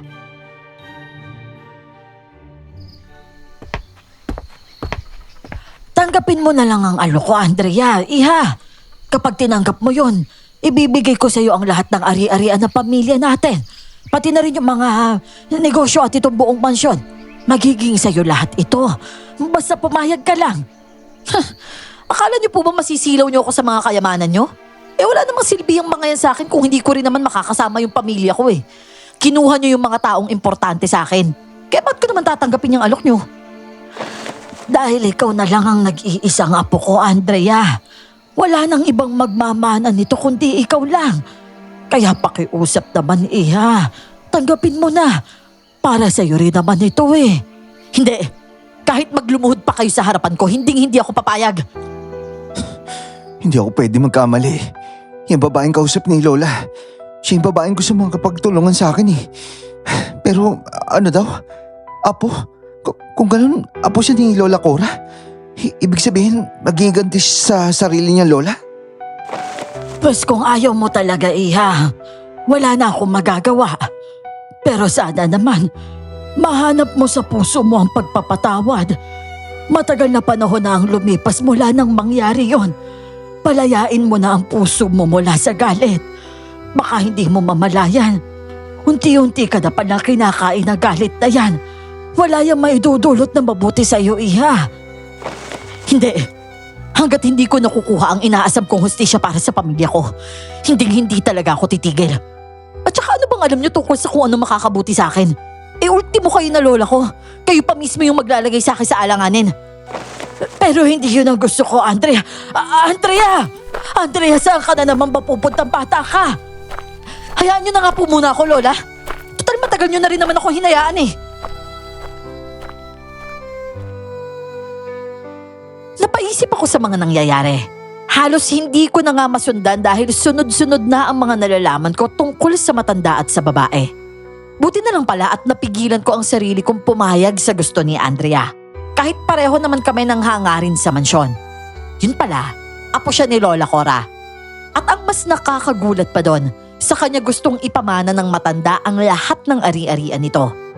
Nang makaalis na nga ang babaeng nagngangalang Andrea, kaagad kong nilapitan si Lola Cora at nagpanggap na wala akong alam. Halata ang lungkot sa mga mata niya kaya naman kinausap ko siya habang marahan kong hinahagod ang likod niya. Oh, nandito pala kayo, Lola. Kanina ko pa kayo hinahanap eh. Ay, wow. Para maiba sa inyo ngayon, Lola.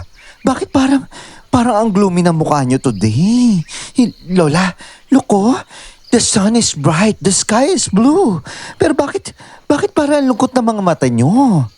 Ay, nako. Wala ito, Rika. May iniisip lang ako. Care to share, Lola? Pero kung confidential naman, ayos lang din naman, Lola. Basta kung anong po yung pinagdadaanan nyo, daanan nyo lang po, ha? Huwag nyo pong tatambayan. Loka-loka ka talagang bata ka. Pero kung ikaw ang tatanungin ko, Rika, papayag ka ba kung sakali na sa'yo ko ipamana itong mansyon? Tatanggapin mo ba? Po? Oh, M to the G. Grabe ka naman, Lola. Sigurado po ba kayo dyan? Baka nagdideliryo po kayo, ha? Teka, sasalitin ko nga po yung noo nyo. Wala naman po kayong lagnat, ha? Lola, ba't nyo naman naisip yung bagay na yan? Kasi nakikita mo naman hindi ba na matanda na ako. Hindi ko na nga kayang linisin itong mansyon dahil hindi na ako masyadong makagalaw. Hindi na rin ako nakakatayo ng matagal. Ang problema lang ayaw naman itong tanggapin ang nag-iisa kong apo na si Andrea. Andrea? Yung nag-iisa niyo pong apo? Nasaan po ba siya? Akala ko mag-isa na lang kayo sa buhay. Ay, nako.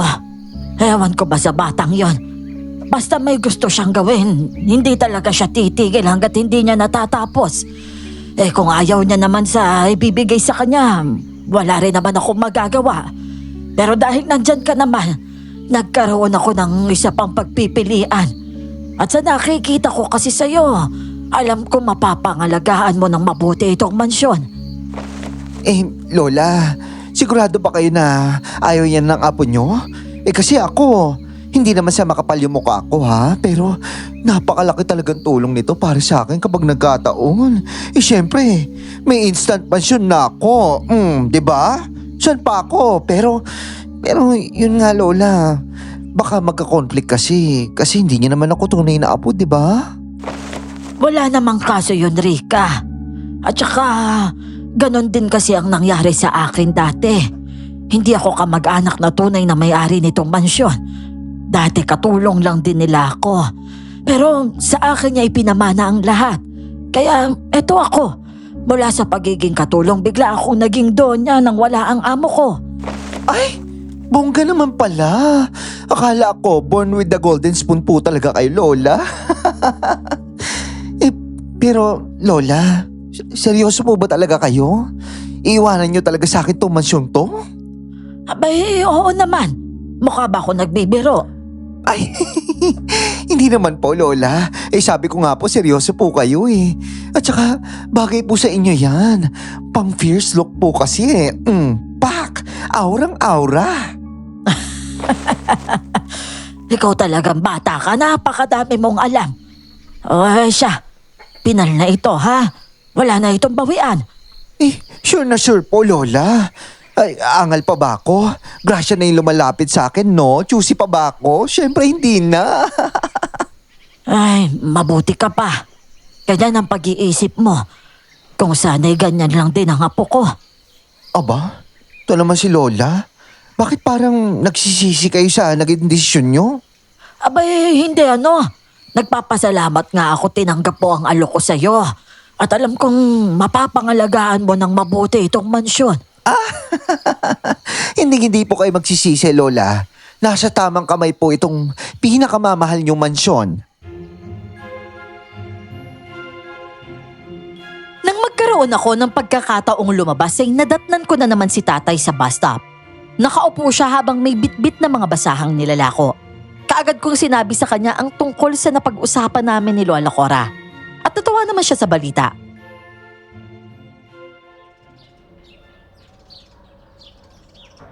Aba, talaga? Nakuha mo ng ganun yung loob ng matandang babae? Abay anak, bilib na bilib talaga ako sa'yo. Manang-mana ka talaga sa akin, pati sa kapugian. Tay, baka nakakalimutan mong sinanay yung kamukha ko, no? Di syempre, sa kanya ako nagmana. Sa mukha at kulay, oo. Pero dito, sa utak, aba, sa akin galing yan, no? Oo na nga, oo na nga. Sige na po, tay. Kayo na nga yung pinagmanahan ko ng talino. Sa itsura kasi, tay, tagilid talaga eh. Aray ko naman, tay. Grabe ka naman makabatok sa akin. Parang gusto mo na putulin yung ulo ko ah. Yung bibig mo kasi, walang preno. Baka gusto mong dagdagan ko pa yan. Ano? Sabi ko nga po, hindi eh. Pero, tay, ano bang plano natin? Pag nakuha ko na yung mansyon, siguro mabilis na kayo makakapasok ni Gabriel doon. Wala nang pipigil sa inyo kasi syempre ako na yung may-ari eh. Basta, hindi magbabago yung plano. Naniniwala ako na may natitira pang lead dyan sa mansyon na yan tungkol sa nanay mo. Tay, ang kaso po si Andrea. Andrea? Opo, siya po yung sinasabi kong nag-blackmail sa akin. Yung nagpatulong para makagante. Kanina ko lang din po nalaman na apo pala siya ni Lola Core. Ay, sinasabi ko na nga ba. Hindi nga ako nagkakamali na makita ko dyan sa loob ng bakuran na yan. Nakikita ko siya pumapasok dyan sa mansyon eh. Kaya nga nagtataka ako. Kasi kung malaya naman pala siya nakakalabas-pasok sa mansyon, ibig sabihin, hindi na siya ibang tao sa matanda. Mukhang madadagdagan yung kailangan natin tuklasin, tay. Kasi nakapagtataka kung bakit ayaw tanggapin ni Andre yung pamanang mansyon na binibigay ng Lola Cora niya eh. Partida, apo pa siya ng donya. Pero ayaw niyo talagang tanggapin. Ikaw ang bahala. Pero Rico, ang lagi mong iisipin, kailangan mo unahin ang misyon mo bago ang tungkol sa iba, ha?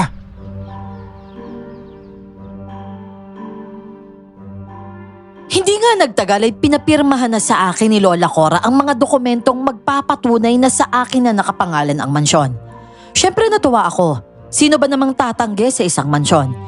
Pero agad akong nagtaka nang makita kong nag-iimpake na si Lola Cora ng mga gamit niya. Bakit may balak siyang umalis matapos niyang ipamana sa akin ang buong mansyon?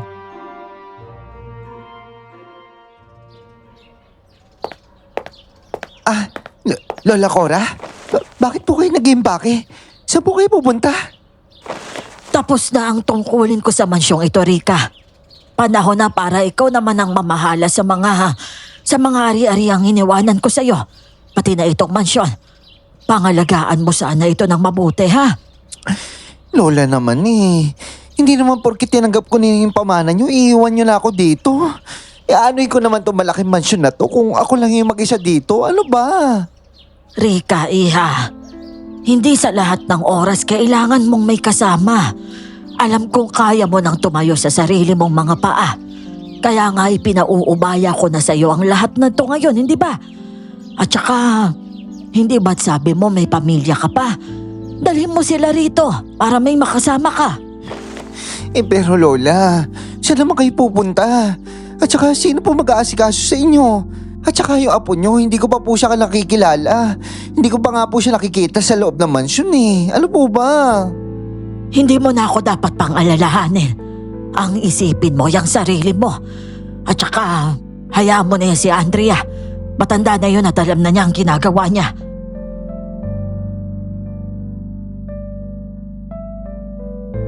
Alam kong wala naman akong magagawa para pigilan ang matanda sa gusto niyang pag-alis. At dahil may sarili rin akong misyon, hinayaan ko na lang siya. Ang mahalaga sa akin noon ay malaman kung ano talaga ang nangyari sa nanay ko at kung nasaan na siya. Kaya laking pasasalamat ko sa matandang babae nang magdesisyon siyang sa akin na ipamana ang mga ari-arian niya, kabilang na doon ang mansyon. Sa ganun, akala ko wala nang makakapigil sa akin sa paghahanap ng katotohanan. Pero ang akala kong biyaya, siya rin palang maglalagay sa akin sa panganib.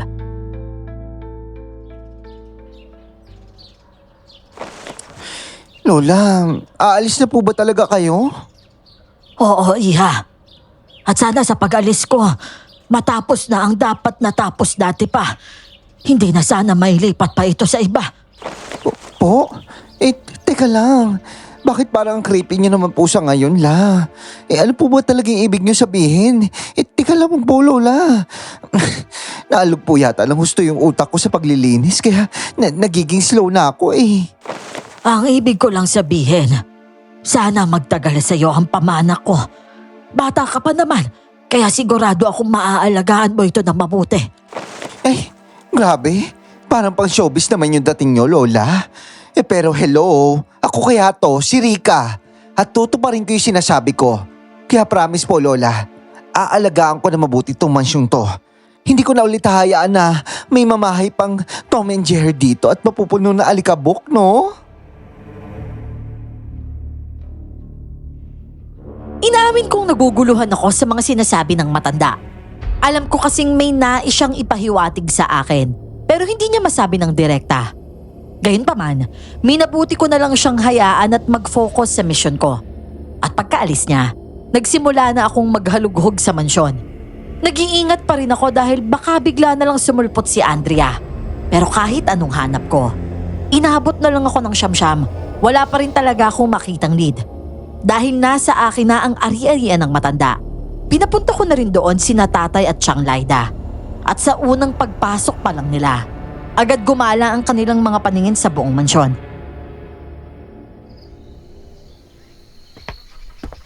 Aba, unang pasok pa lang, mararamdaman mo na talaga na meron talagang kakaiba sa bahay na to. Kaya nga madilim din dito sa loob. Mansyon nga pero ganyan lang ang liwanag ng mga ilaw nila. Nakakuha ka nga ng mana. Haunted mansion naman. Yang importante, may mana, no? E di, panggandahin na lang natin kung hindi maganda. Pero syempre, hindi naman yun yung dahilan kung bakit ko tinanggap to eh. Meron talaga akong dapat malaman dito. Pero isang pagkakamali na tinanggap mo tong pamanang to. May tao. Oh, sino ka? At saka anong ginagawa mo dito? Ikaw, anong ibig mo sabihin? Rico, siya ba yung tinutukoy mo? Opo, tay. Hindi niyo ba alam na may dalang kamalasan yung mansyon to sa buhay ng nagmamayari ng bahay? Magdadala ng kamalasan? At saka, ano namang kamalasan yan? Ampun ako ng pamilya ni Lola Cora. Kaya ako na lang yung natira. Pero yung pamilya ni Lola Cora, lahat sila wala na. Oh, sinasabi mo bang kung sino yung may-ari ng bahay na to, maubusan siya ng pamilya? Oo, ganun na nga. Oh, bakit sa'yo ipapasa yung kaari-arian kung ganun naman yung mangyayari? Dahil ako na nga lang mag-isa. Naisip niya na kapag nasa akin to, wala akong pamilya na sisingilin ng sumpa. Oh, kung ganun, ba't hindi mo tinanggap? Dahil mali ko ba, di ba? Paano kung buhay pa yung tunay kong pamilya? At ako, hindi mo ko sinabihan na ganun yung magiging resulta. Hinintay mo talaga na tanggapin ko? Dahil ang sabi niya, di ba? Ikaw lang yung makakatapos nito. Si Rico? Bakit naman si Rico? Ano ba yung dahilan? Pwede mo ba sabihin sa amin? Sa totoo lang hindi ko din alam. Yan din nga yung tanong ko na bakit ikaw? Pero ang alam ko lang, ang totoong kwento sa likod nito, may isang kasambahay si Lola Cora noon. At ang yaman na to ay pinamana sa kanya ng amo niya. Matanda na yung amo niya at nag-iisa. At nang mamatay yun, wala nang ibang nagmamana dahil wala na tong pamilya. Kaya kay Lola Cora napunta ang lahat. At tinanggap din niya yung mana. Naalala ko pa ang bahay na to. Hindi ko man kilala kung sino yung dati may-ari. Pero alam kong masigla tong mansyong ito. Marami magagandang bulaklak tsaka maaliwalas. Sa madaling salita, mas naalagaan nito dati kumpara ngayon. Nung pumasok yung asawa ko dito, hindi na ganun kabuhay yung mansyon. Ang akala ko, dahil lang sa matanda yung may-ari.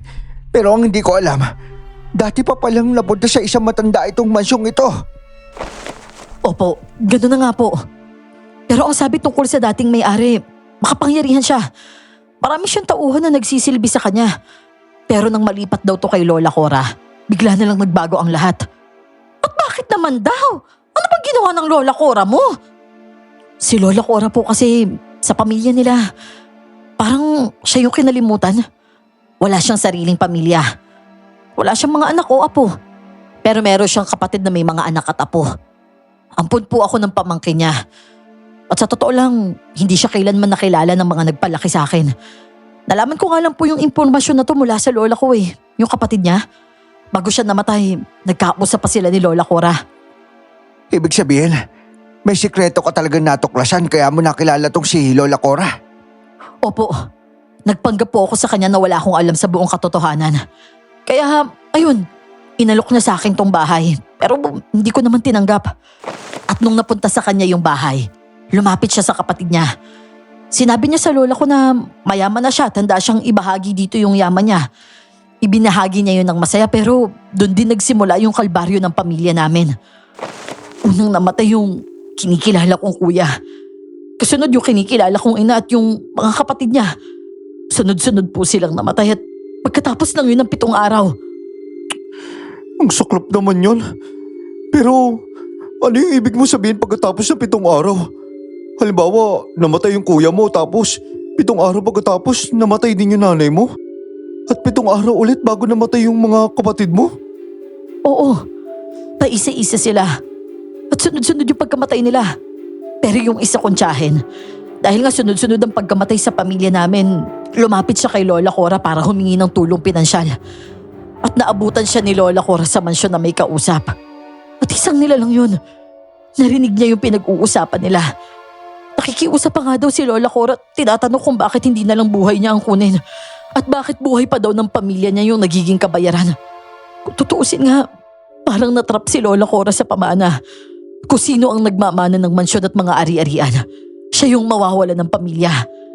Dahil ang mansyon pala na to, may sumpa. Pero bakit ganon?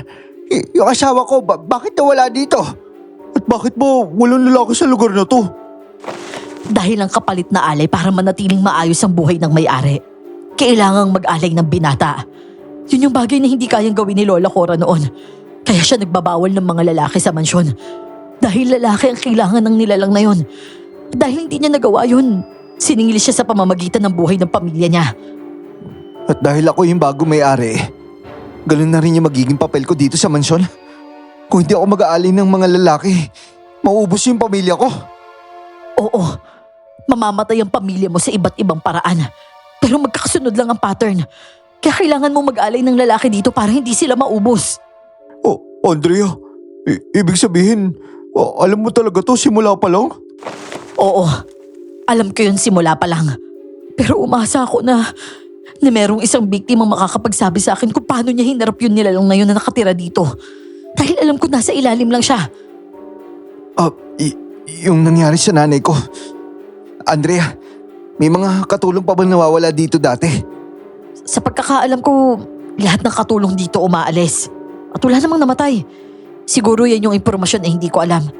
At yun din yung gusto kong malaman. Bakit nga ba nawawala yung nanay mo, Rico? May huling sinabi sa akin si Lola Core. Sabi niya, ako yung magtatapos. At sana matapos ko. Andrea, sa tingin mo anong ibig sabihin nun? Hindi ko talaga alam eh. Ngayon ko lang nalaman yung ganyang impormasyon. Sa iba, wala ba sinabi? Halimbawa, kung tinanggap mo yung mana, wala ba siya sinabi na ikaw yung magtatapos ng problemang to? Sa tingin ko nga, sasabihin lang niya yun kapag nailipat na yung mana. At dahil nga hindi ko tinanggap, wala siyang sinabi sa akin ganun. Pero dahil tinanggap mo, kaya siya may sinabi sa yung ganun? Kung ganon, nasa yun nila lang na to. Kung kailangan natin siyang harapin, bakit hindi? Sigurado po ba kayo dyan? Hindi nyo kabisado kung ano to. Dahil naniniwala kami na kapag hindi natin hinarapan nila lang na yan, hindi matatapos ang sumpa. At sa tingin ko, kamatayan lang niya ang kailangan para matapos to. Baka yan ang dahilan kung bakit sinabi niya kay Rico na si Rico ang magtatapos. Sa madaling salita, si Rico ang lalaban. At sa ilalim ng mansyon na to, malakas po ang kutob ko na doon nagtatago ang nilalang. At yung pituan, dito mismo sa kinatatayuan natin. Napatingin nga ako sa salaset. Yon ang inusod ko noon na para bang walang kahit ano sa ilalim kundi isang butas. Sinabi sa akin ni Lola Cora na lagayan lang yon ng mga stock at gamit.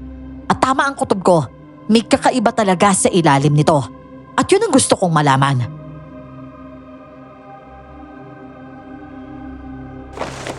Ako, gusto kong makita kung ano yung nasa ilalim yan. Pero hindi po pwede na titingnan lang natin. Hindi tayo sigurado kung anong meron dyan o kung ligtas ba tayo. At kung hindi, kailangan nating maghanda. Kailangan meron tayong mga gamit na pwedeng gamitin para harapin yung kung ano mang nasa ilalim yan. Dahil sigurado ko nananakit yan. Oh, edi maghanda tayo! O sige, maganda na lang tayo. Umuwi muna kami at kumuha ng mga sandatang pwede naming gamitin. Dahil sinabi ni Andrea na mga lalaki ang binibiktima ng nilalang. Inisip naming aswang nga ito. Kaya naghanda rin kami ng mga pangontra sa aswang. Pagkatapos nun, bumalik kami sa mansyon. Hindi na kami nagdalawang isip na buksan ang pintuan na nasa sala at mismong nasa sahig. Bumungad sa amin ng hagdan pababa. Maalikabok, maraming sapot ng gagamba at madilim. Pero pumaba kami na may dalang mga flashlight. At habang pababa kami, sobrang tahimik ng paligid. Maraming stock na gamit doon, mga lumang kagamitan, at kung saan-saan tumatama ang liwanag ng mga flashlight namin. Aba, napakatahimik ng lugar ah.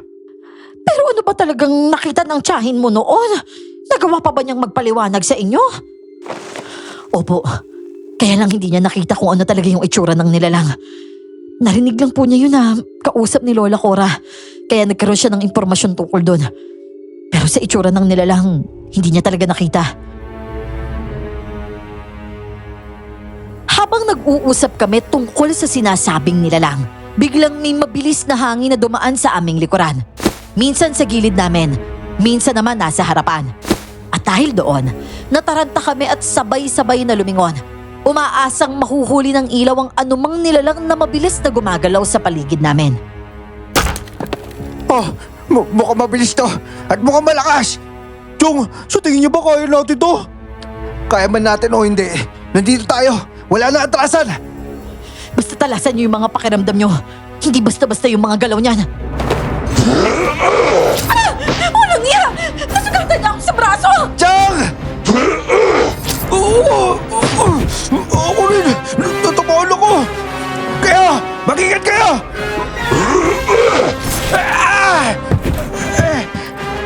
Tay!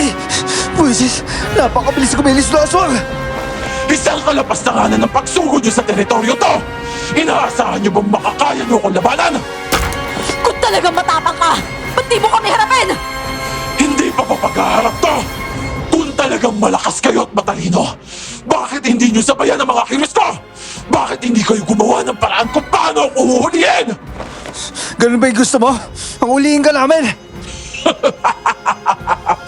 Kung mahuhuli nyo ako, at tamang-tama na nandito ka bilang bagong may-ari, siguro naman, alam mo na kung anong magiging obligasyon mo sa mansyon to! Kung inaasahan mo mag-aalay ako ng binata sa'yo, diyan ka nagkakamali!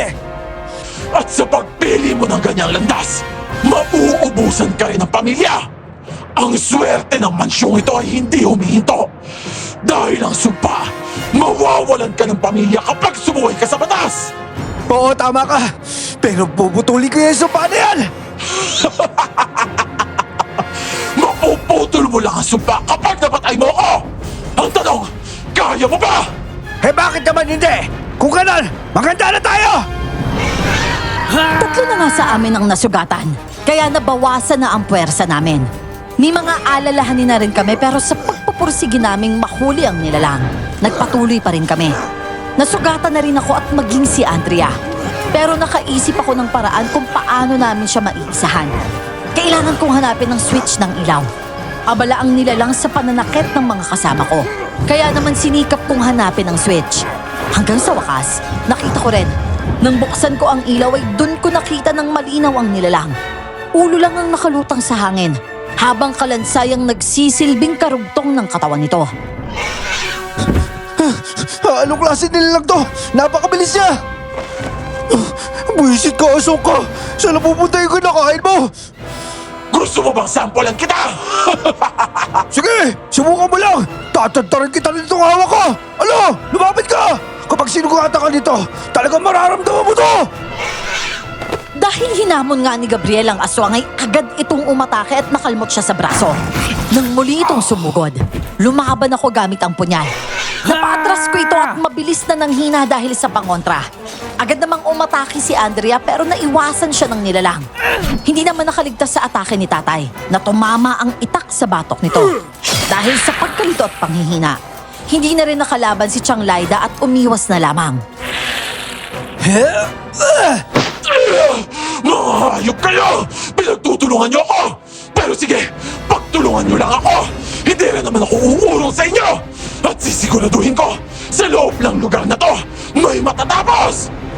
Meron talaga ba tapos? At tatapusin namin yung kasamaan mo! Bakit hindi nyo na lang gawin? Bilisan nyo na! Hindi ako magpapatalo sa inyo! At sa ating lahat dito, kayo ang mapapatay ko! Aba, tignan na lang natin! Mga kasama, sugod! Ipinakita talaga ng aswang na yon na hindi siya basta magpapatalo. Hindi naman ito pinansin ni tatay dahil mas nangibabaw ang layunin niyang mapabagsak siya. Nagtagal ang laban dahil mahirap siyang gapiin. Marami na rin kaming natamong sugat at kalmot. At sa bawat sakit ay lalo akong nanghihina. Hanggang sa isang iglap, naisahan niya ako. Nahawakan niya ang leeg ko at hindi na ako nakailag. Nahuli rin kita! Rico! Kung papatayin mo ako, patayin mo na ako agad! Talagang papatay kita!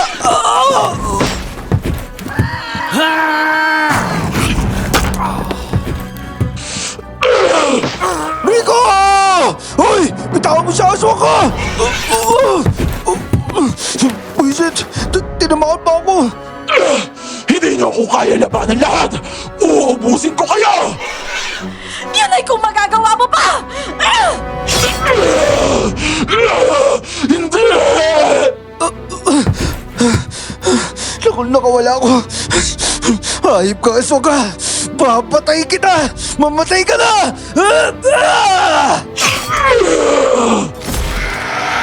Nang itinusok ko nga ang punyal sa kanyang kalansay, naipit ang patalim sa pagitan ng mga buto niya. Bigla siyang umatras at dahil nakabaon pa rin ang punyal na hawak ko, nahila niya ako papunta sa katawan niya. Bumalik ang ulo niya sa katawan at habang unti-unting nabubuo ang kanyang katawan, nakatarak pa rin ang punyal ko sa dibdib niya. Rico, anak, tapusin mo na. Iligtas niyo ang mga buhay niyo mula sa sumpa. Ayaw mo rin na sumpa? Hindi ba't ikaw yung may gawa nito? Hindi. Biktima rin ako. Mirna! Isko, Rico, patawarin niyo ako. Mirna, paano naman nangyari to? Nilililang mo ba kami? Hindi naman ikaw yan, hindi ba? Chang, bakit po? Ito ang naging buhay ko sa loob ng 19 na taon. Dahil sa kasalanang nagawa ko, ito ang naging kaparusahan sa akin. Mirna! Mirna, paano nangyari ito, Mirna? Tay, bakit niyo po siya kilala? Sino po siya? Rico, anak, ako ito. Nay, Mabilis akong napabitaw sa punyal nang marinig ko ang pagtawag niya sa akin ng anak. Napaatras ako at biglang nangatal. Napatingin ako kina Chang Laida at tatay na parehong nanlulumo sa harapan ko. At doon ko napagtanto ang katotohanang ayaw kong paniwalaan. Ang babaeng sinaksa ko, ang aswang na matagal naming hinahanap. Siya pala ang nanay ko. bakit nangyari to? Paano nangyari ikaw, Mirna? Bakit naging ganito ka? Diyos ko naman, Mirna! Bakit naman hindi mo man lang sinabi sa amin kanina pa? Dahil kinokontrol ako ng binhi.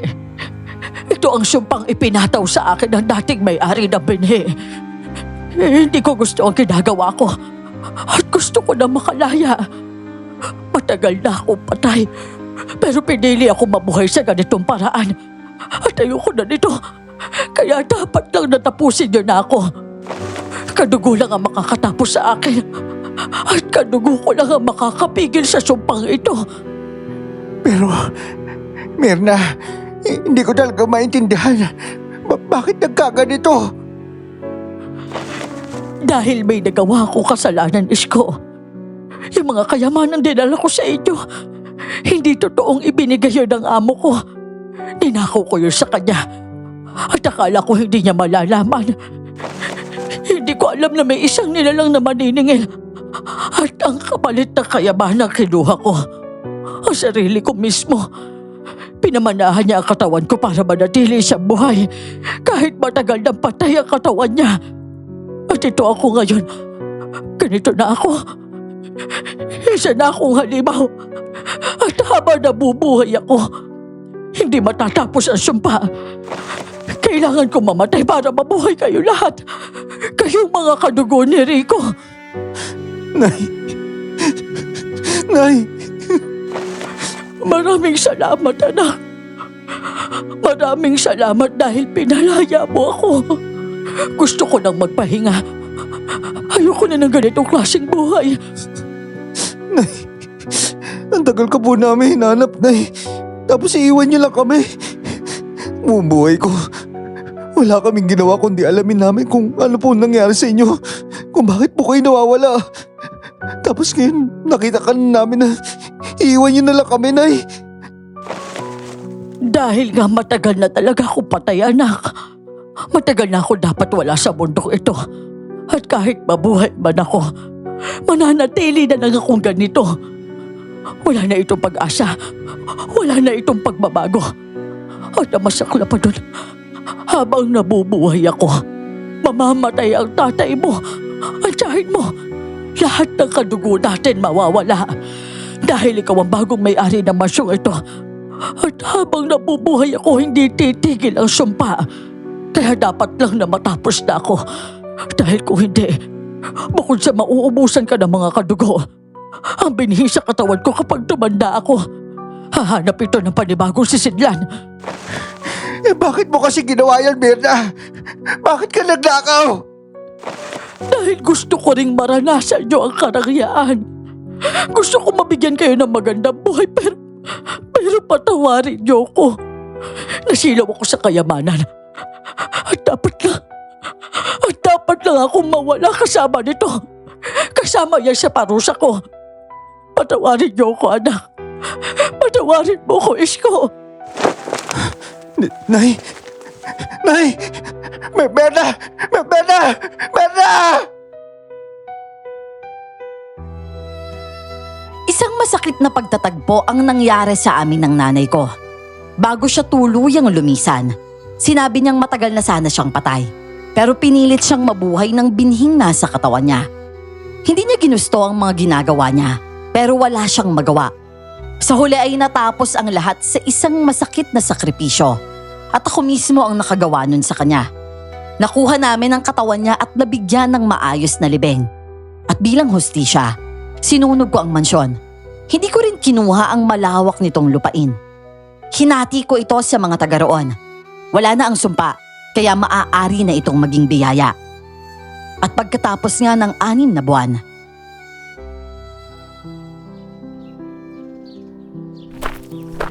Rico, talagang wala kang kinuha kahit isang bahagi ng yaman na minana mo, no? Ayoko lang maalala yung masalimuot na pinagdaanan ng nanay ko dahil sa yaman na yun. Aminado ako, nasasaktan pa rin ako. Pero minsan, niisip ko na lang na may kasalanan siyang ginawa kaya siya siningil. Iniisip ko rin yung sinasabi niya na matagal na siyang patay. Kaya nung pinatay natin siya, ibig sabihin, pagtatama lang din yun sa mali. Hindi man naging maganda yung naging katapusan ng kwento namin ng nanay ko. Pero may natutunan naman ako doon. Mag-ingat ka sa karma.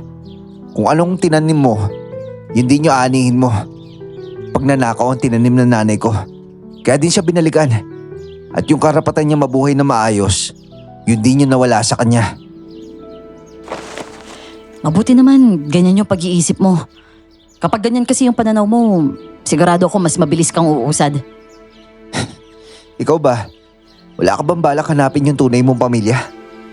Sa katunayan, Rico, nahanap ko na sila. Nung umalis nga ako, nakita kong maayos naman yung buhay nila eh. Kaya, eto, aayusin ko na lang din yung buhay ko. At saka, yung makita kong maayos sila, okay na yun, para maging okay rin ako. Para sa akin naman kasi, meron na rin naman akong pamilya. Talaga? Sino naman? Eh di kayo. Simula nang makasama kasi ako sa grupo nyo, naging pamilya ko na rin kayo. Pamilya pala yung turing mo sa amin? Eh, nakakatuwa naman marinig ka, Andrea.